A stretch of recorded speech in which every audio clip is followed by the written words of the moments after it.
Hey YouTube, welcome back. I've got another build here for you. This is the result of the Beastmaster weekend tournament that Vision GL hosts.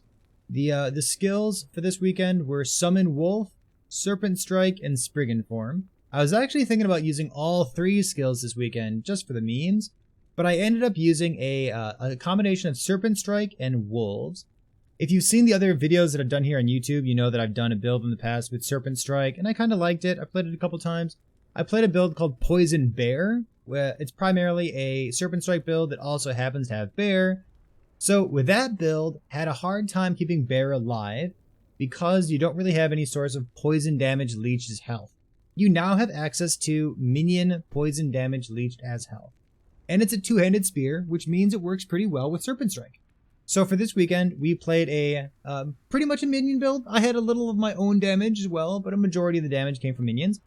We played a Lethal Concentration, Serpent Strike, Poison, Summon Wolf, Beastmaster. We got to wave 261 in Hardcore.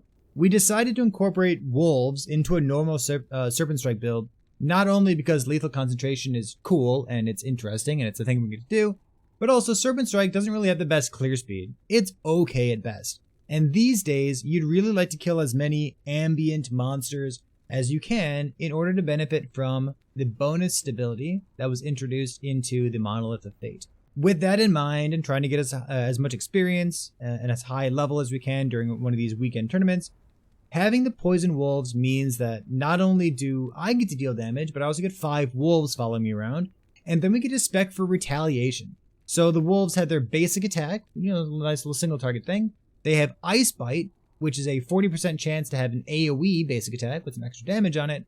And then we also have a 35% chance for a wolf to retaliate with a lightning bolt when it is hit. So it kind of has this retaliation sub-theme.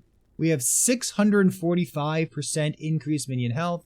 We have a couple more life nodes on, or more multipliers for life on the wolves themselves. And then they have base life from our strength here. We had a whole bunch of life, and they have a bunch of percent leech from Lethal Concentration. What I will say, we left at wave 261, not because we were in danger, but because our wolves were dying too quickly. So the biggest takeaway that I have for this is the minion health felt good. The damage honestly, the damage was fine. It's no big deal. During Monolith of Fate, totally fine. Fast leveling, good experience.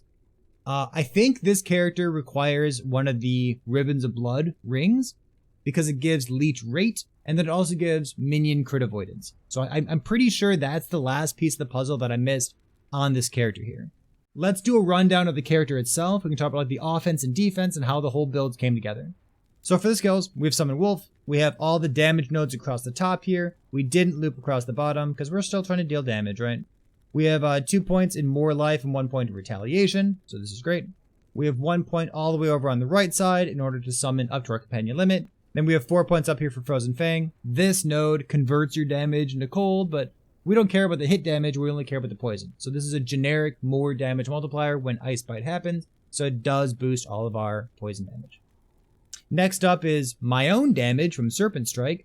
We have, notably, the dodge. We don't have the kill threshold. We have attack speed across the bottom. We have the Poison Spit, which allows us to proc our Aspect of the Viper on hit from a distance, which is relevant in Arena, because sometimes you don't want to be up close. And then we have 4 to 5 points into Chrono Strike for some extra percent increased damage over time. Should mention, while I was doing the Monolith of Fate, before I started doing the Arena, I used the kill threshold here, because I think it's really good value. So I traded these 5 points out. I went 1, 2, 3 into Culling, and then 4 or 5 into Blood Fury, just for like a little bit of attack speed. But once I started doing Arena, just having as much attack speed as possible was more valuable to me, so I changed out and spec'd it down here, because the kill threshold I think is less relevant in Arena. Next up is Fury Leap. I don't spec Fury Leap very often, but I wanted to call that out here.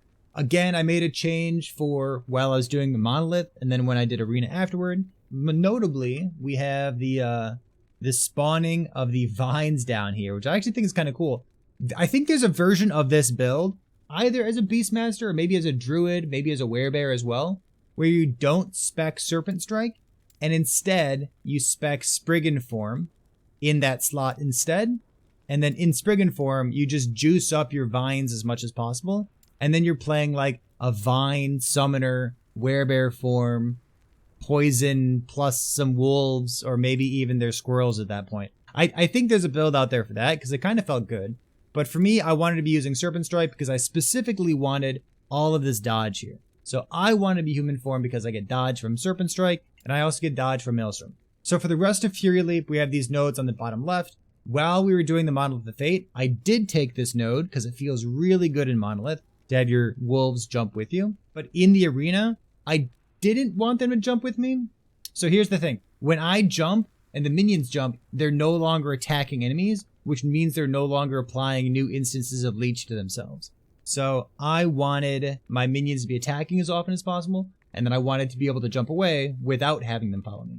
So I specifically did not take this for arena. I would call this node like the anti-Diamond Matron node. This makes it incredibly easy to deal with Diamond Matrons. The last two things to talk about are Warcry and Maelstrom. And for me, when I'm playing a Primalist, these are almost the first two skills that I think about using, especially if I'm using Serpent Strike, because the dodge that you get from Maelstrom is so incredibly good. Let's talk about Maelstrom first. For Maelstrom, we get Haste and Frenzy, which is just a great way of moving fast and attacking fast. We have some mana efficiency, 4 to 4 points here.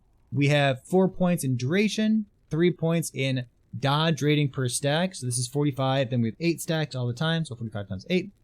And then we have 1 little point on just procs, because this means that we can maybe poison every once in a while, or proc chill or something if we have a suffix on our weapon. Last thing, we have 2 points in a chill. It's fine. And then most importantly, this healing per second.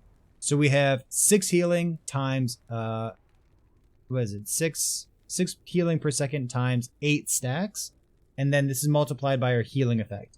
And then healing effect also benefits Warcry, because we're being healed from this Breath of Eterra node down here. Healing effect is our entire source of sustain, and it feels very, very good on a build like this. So I would put healing effect ideally in every single slot that I had available to me. So the rest of Warcry, we're proccing Maelstrom over here. We are healing our minions as well. So 1 point down here. We're cleansing ourselves. We have some extra attack speed. It's Fury Strike's known very specifically for me. And then all these points over here in order to have a 5-second cooldown on Warcry. So just having the cooldown. We can talk about our mastery real quick. The first, 100 points are all defense, and then you get points into Aspect of the Viper. If you've played a Primalist before, that's all the information you need to know. So let's pause for a second and we'll back up in case you haven't played a Primalist. We have health and attunement for a bunch of resistance. We have health and healing our minions a little bit. And then this note here. Worth mentioning that Berserker gives you damage reduction if you are already low on health. So this is not one-shot protection the same way that Endurance is. But once you get to your Endurance threshold, this is a great extra layer of defense to keep you alive. For Shaman, we have no points here. For Druid, we have a couple points in Endurance and some points in Attunement and Strength. Strength is great because it scales the flat life of our minions, which gets scaled by percent life and more life on top of that. I just really like this node. I'm a big fan of it. So for Beastmaster, we have some very boring points on the bottom of the tree. We have defense, defense, defense, defense, defense. So take note of that. We have some minion nodes here for minion attack speed and movement speed. So this feels great. We have a handful of points into dodge. This node. So I said that we had flat dodge coming in from Maelstrom and then flat dodge per attack recently on Serpent Strike. With those two sources of flat dodge, this node here, Hawk Wings, along with 1 affix on your gear of percent dodge rating, called Of the Fox. It's on amulet, body armor, belt, boots.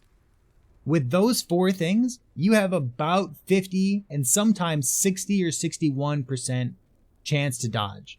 It's real low investment for one of these Serpent Strike characters, and it feels really, really strong as a layer of defense. We have some vitality and endurance threshold. Even just 1 point in this is worthwhile to make your minions extra tanky. We have 1 extra companion. And then we have these 20 points here, which are all of our offense. So these points gives you attack speed, companion attack speed, Viper chance on hit, and then Viper also scales poison effect. So anytime that you get 1% increased effect of Aspect of the Viper, that's giving you 1% chance to poison on hits, 1% increased damage over time, and a 0.5% poison effect. So getting that on your helmet, body armor, and idols is very good return on investment. So this is what I would call like an Aspect of the Viper build. We pick up all 20 points in Aspect of the Viper, and then we just scale the word Aspect of the Viper. And that's it. The rest is just defense and utility. Speaking of defense and utility, let's go over the gear. We have a bunch of strength and Aspect of the Viper, defense and utilities, like I was saying. The helmet probably wants like as much armor as possible. The damage leases health on hit, doesn't matter, but most important is just like the strength and Aspect of the Viper effect. If I could sneak in a little bit of cooldown recovery speed, I'd be happy with that as well. It would just make my Warcry happen more often. But I think this helmet's pretty much what I'm looking for. Guess I'd rather have Exalted Aspect of the Viper effect instead of Strength, but this is still a pretty good helmet. Titan Heart. Unfortunately, we did not get LP on either the Lethal Concentration or the Titan Heart. It would be incredibly good to get LP on either one of these. The Lethal Concentration, probably want attack speed or a chance to poison on hit. Those would be the highest value things. Other things like chill or attributes would be fine as well. For the Titan Heart, just having flat life or percent life or vitality, or better yet, Exalted, Aspect of the Viper effect would be totally insane on a Titan Heart. But the Titan Heart by itself, frankly, if you're playing in hardcore during one of these weekend tournaments, or maybe even not during one of these weekend tournaments, having a Titan Heart gives you a huge chunk of flat life, of percent life. It goes from 30 to 40. I have a 34 range here. And then the less damage taken while wielding a two-handed melee weapon is just very, very high value. So whenever I'm playing a character in hardcore, if I'm using a two-hander, I'm probably using a Titan Heart. I think this thing's great. For the rings, I think you're looking for strength, minion health, or healing effect. Pretty much whatever the best rolls you can possibly get. And then for your suffixes, crit avoid, health, whatever res you need. But you're looking for, 2 of 3 of those things there. For the gloves, we're specifically not using Wingguard because I'd like to have as much minion health as possible. If I had LP Wingguards, things like hybrid life or minion health or even strength as a prefix would be great. But I thought it was going to be too hard to get a Wingguard, so I wasn't really worrying about that. Again, we're trying to keep our wolves as healthy as possible. So ideally, these gloves would be strength, minion health, hybrid life, and then whatever your last suffix is there. For boots, pretty generic, as much health as you can possibly get, crit avoid if you need it.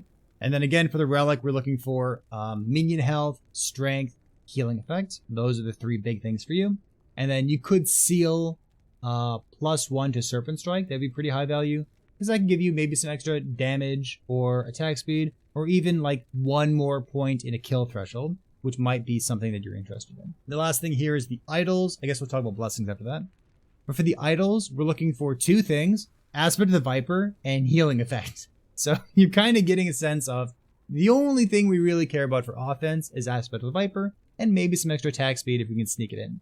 Then for defense, we want minion health, strength, healing effect, and healing effect is something that we can get pretty high value of here. So we have 91 here. Some minion melee attack speed is fine.